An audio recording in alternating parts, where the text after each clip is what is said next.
My name is Mark Robertscott. I'm globally responsible for customer learning solutions.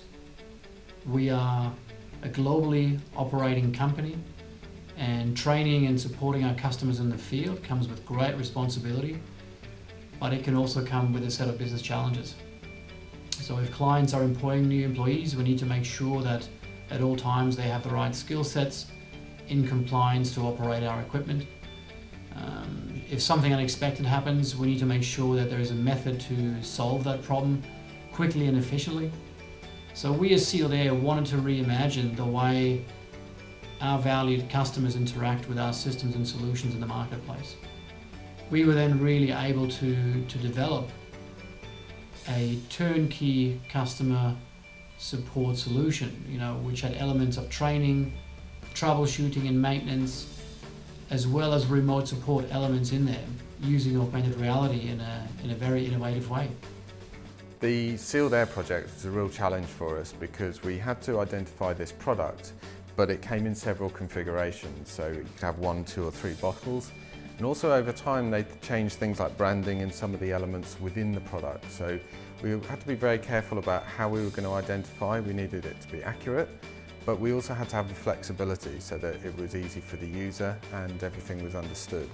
Initially we had quite a few reservations because not only was this the very first smart app that we were developing, but it was far beyond anything that existed in our industry in the marketplace. So we solved a lot of the development problems by linking various stakeholder groups together in the business, from R&D, marketing to customer support teams, and that allowed us really to build a very customer-centric solution. So this is our test rig. We were able to reconfigure this as much as we wanted to, but we also needed to create the flexibility, which is why we used a 3D print. And we do something called rough marking, which is to represent what's on the actual product, but not in too much detail. So it's supposed to be quite kind of flexible and rough and ready. This way we could reconfigure things on our desktops, make sure it still worked, but we knew then that it would accurately represent the real environment where people were using this, which in this particular case was things like commercial kitchens, in hotels, hospitals, that type of thing. The end result of the RevoFlow app has been that we built an entire framework to build the next generation of customer support solutions that are fast, that are efficient, that are very, very powerful. Because we can monitor where the training occurs, we can see what troubleshooting elements have worked for the customer, and we also know where we need to deploy our technical staff to make sure that we can support our customers as quickly as possible.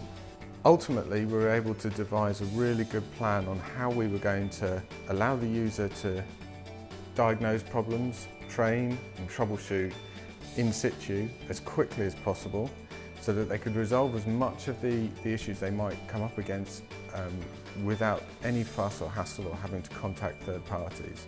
Ultimately, the app also included the ability to report a problem by sending photos and in later versions video, and that went immediately onto a support system.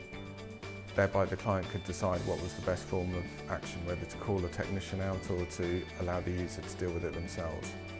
So enabling our customers to increase their own skill level at work, increasing the safety at work by reducing the human error, and the combination with supporting our customers remotely in real time is a very powerful value proposition.